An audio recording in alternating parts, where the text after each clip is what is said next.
सरदार अब्दुल कयूम आज़ाद कश्मीर के नए वज़ीर आज़म मुंतखब हो चुके हैं। आपको बताएं कि सरदार अब्दुल कयूम आज़ाद कश्मीर के नए वज़ीर आज़म मुंतखब हो चुके हैं। 53 अराकीन पर मुश्तमिल ऐवान, जिसमें सरदार अब्दुल कयूम को वज़ीर आज़म मुंतखब होने के लिए 27 अराकीन की सादा अक्सरियत दरकार थी। हुक्मरान जमात तहरीक इंसाफ की 32 नशस्तें हैं, जबकि दूसरी बड़ी जमात पीपल्स पार्टी थी, जिसके बाद 12 नशस्तें हैं। मुस्लिम लीग नून के पास 7 सीटें, जबकि मुस्लिम कॉन्फ्रेंस और जम्मू कश्मीर पीपल्स पार्टी के पास एक एक नशस्त है। सरदार अब्दुल कयूम नियाजी LA-18 अब्बासपुर से मुंतखब हुए थे और उनका ताल्लुक जिला पुंछ की तहसील अब्बासपुर से है।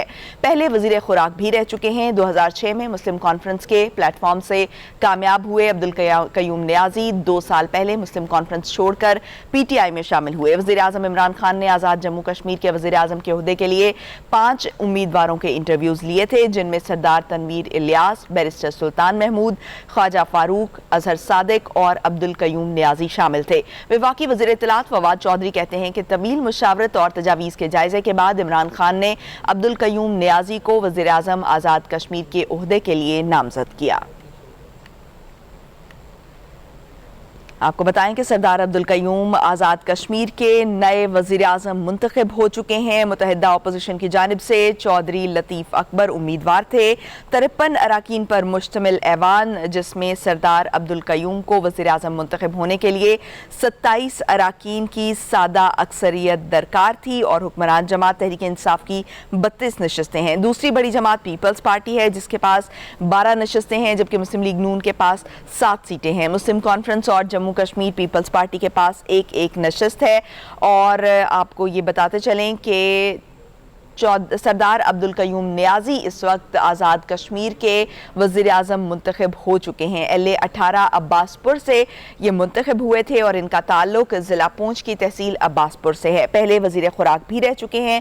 2006 में मुस्लिम कॉन्फ्रेंस के प्लेटफॉर्म से ये कामयाब हुए थे और 2 साल पहले उन्होंने मुस्लिम कॉन्फ्रेंस छोड़कर PTI ज्वाइन की थी। वज़ीर आज़म इमरान खान ने आज़ाद जम्मू कश्मीर के वज़ीर आज़म के ओहदे के लिए 5 उम्मीदवारों के इंटरव्यूज़ लिए थे, जिनमें सरदार तनवीर इलियास, बैरिस्टर सुल्तान महमूद, ख्वाजा फारूक, अजहर सादिक और अब्दुल कयूम नियाजी शामिल थे।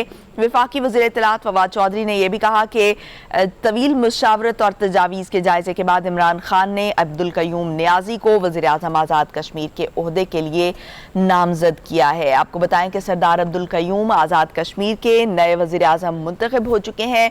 मुतहदा अपोजिशन की जानिब से चौधरी लतीफ़ अकबर को उम्मीदवार नामजद किया गया था। 53 अराकीन पर मुश्तमिल ऐवान है, जिसमें सरदार अब्दुल कयूम नियाजी को वज़ीर आज़म मुंतखब होने के लिए 27 अराकीन की सादा अक्सरियत दरकार थी और अब सरदार अब्दुल कयूम आज़ाद कश्मीर के नए वज़ीर आज़म मुंतखब हो चुके हैं। सीनियर तज्ज़ियाकार एहतशामुल हक साहब ने हमें ज्वाइन किया है। एहतशामुल हक साहब, बहुत शुक्रिया आपके वक्त का। एहतशामुल हक साहब, कैसे देख रहे हैं सरदार अब्दुल कयूम आज़ाद कश्मीर के नए वज़ीर आज़म मुंतखब हो चुके हैं? देखिए उस्मा, ये आउट ऑफ नो वेयर वाली बात हुई है। ये तो आप देखें, जो रेस में लोग शामिल थे 4-5, उनमें तो ये नाम ही नहीं था दूर दूर तक।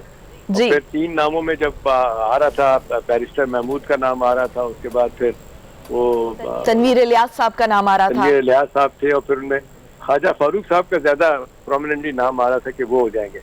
लेकिन इनका तो बिल्कुल नहीं था रेस में और ये आ नहीं रहे थे। कुछ लोगों का ख्याल है कि शायद न्याजी है, तो न्याजी होने को इसे प्राइम मिनिस्टर ने कर दिया, कोई खुद भी न्याजी है। लेकिन प्राइम मिनिस्टर ने तो वहाँ पे भी जाके कहा था भी आज़ाद कश्मीर में न्याजी कहाँ से आ गए। लेकिन एक बात है जी, बड़ा स्ट्रॉन्ग मैसेज है ये प्राइम मिनिस्टर की तरफ से कि मैं कॉमनर लोगों को लूंगा, कोई मारूसी सियासत वाले नहीं है, कोई बड़ी पार्टियों के लोगों को मैं नहीं लेके साथ जाऊंगा। इस हवाले से वो तजर्बा उन्होंने पहले किया पंजाब में, फिर KP में किया। वहाँ पे दोनों जगहों पे देख लें कितनी मुखालफत आज भी बुज़दार के बारे में हो रही है। अभी तक उनका रखा हुआ है कॉमनर आम आदमी है, कोई इलेक्टेबल्स में शामिल नहीं होता, बड़ी पार्टी से ताल्लुक नहीं है। इसी तरह गिलगित बल्तिस्तान में जिस बंदे को लगाया वो भी आम आदमी है और यहाँ पे भी।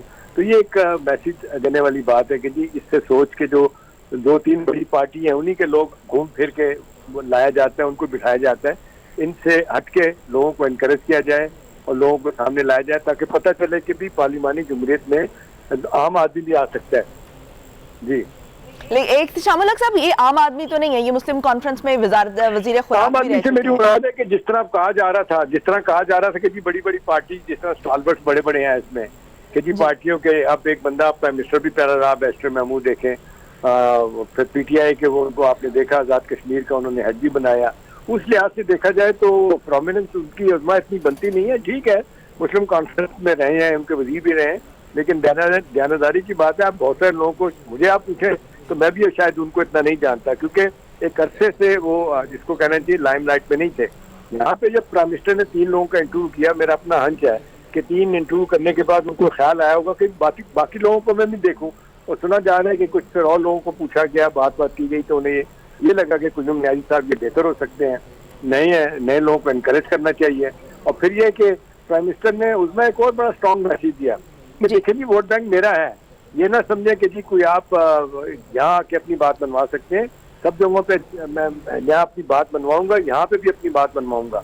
और उनका डे 1 से फोकस यही है कि जी किसी ना किसी तरीके से नए लोगों को लाया जाए, रिलेटिवली नए लोगों को लाया जाए। पॉलिटिकल आदमी है, पुराने आदमी है, ठीक है, लेकिन एक उस लिहाज से सियासत में एक नया चेहरा है जिसको हम कह सकते हैं कि आज़ाद कश्मीर सियासत में नाम के तौर पे कभी नहीं आया। सही। एहतशाम उल हक साहब, एक और बहुत अहम पॉइंट जो मेरे जहन में आ रहा है वो मैं पूछना चाहूंगी कि जो मुस्लिम कॉन्फ्रेंस से इनका ताल्लुक रह चुका है, और मुस्लिम कॉन्फ्रेंस जो है वो लोकल जमात है वहाँ की, और जो वहाँ के लोग हैं उनकी हिमायत वहाँ पर उनको ज़्यादा जो है वो हासिल हो सकती है।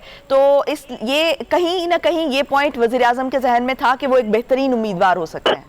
देखिए उल्मा, ये मुस्लिम कॉन्फ्रेंस देखे ना, 2 मुस्लिम कॉन्फ्रेंस थी, एक आज़ाद मुस्लिम कॉन्फ्रेंस जिसका बैरिस्टर महमूद के वालिद साहब की पार्टी होती थी, और एक आल जम्मू कश्मीर मुस्लिम कॉन्फ्रेंस है सरदार कयूम की पार्टी, जिनके अब साहबजादे जो है ना वो अब चीफ हैं, और अपनी एक ही उनकी सीट आई है, सफ़ारत की बात है।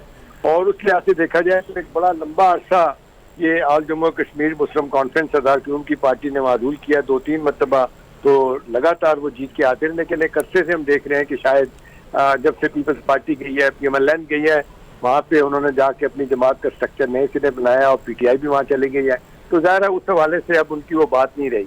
और फिर यह है कि जिस तरीके से सरदार कयूम की पार्टी के लोगों पे करप्शन के चार्जेस उनके साहबजादों को भी सच्ची बातें लगते रहे हैं, तो लोग ज़रा थोड़ा सा मुतनफ़िर उनसे ज़रूर हुए थे, और लोग अब चाहते हैं कि जी आज़ाद कश्मीर में रिलेटिवली कई लोग आएँ। और एक इमेज तो प्राइम मिनिस्टर का है ना जी, सब जगहों पे आप लाख उनसे इख्तलाफ कर सकते हैं, उनके तर्ज हुक्मरानी से इख्तलाफ कर सकते हैं, लेकिन कम अज़ कम ये कोई नहीं कह सकता, उनके बारे में कोई उंगली नहीं उठा सकता कि अपनी ज़ात के हवाले से कोई के करप्ट प्रैक्टिसेस में कभी इन्वॉल्व रहे हैं या इनकरेज करेंगे।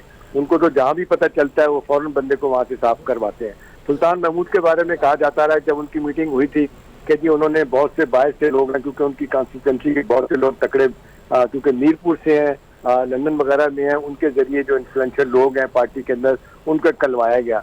लेकिन अगरचे वो डिनाई करते हैं सुल्तान महमूद साहब की ऐसी कोई बात नहीं हुई है। और खबरें तो ये भी आई थी कि प्राइम मिनिस्टर ने उनको डांटा भी था कि भाई आप मुझे मुस्लिम लोगों से सिफारिशें करवा रहे हो, वो कहते नहीं मुझे ऐसा नहीं कहा। लेकिन कहीं ना कहीं कुछ ना कुछ उज़मा जरूर हो रहा होता है। इस हवाले से सब लोगों ने अपनी अपनी गेम चलाई होगी, सिफारिशें करवाई होंगी। अब इसमें बज़वर्ड यही है कि किसी की सिफारिश में काम नहीं हुआ, प्राइम मिनिस्टर ने अपना फैसला किया, अपने तौर पे लोगों से मुशावरत की कि कौन बेहतर हो सकता है, फिर उससे मुलाकात भी हम श्योर की होगी कुयूम न्याजी साहब से। सही, बहुत शुक्रिया। एहतशाम उल हक साहब सीनियर तज्जियाकार हमारे साथ मौजूद थे। एक मरतबा फिर आपको बताते चलें कि सरदार अब्दुल कयूम न्याजी जो है वो आज़ाद कश्मीर के नए वज़ीर आज़म मुंतखब हो चुके हैं।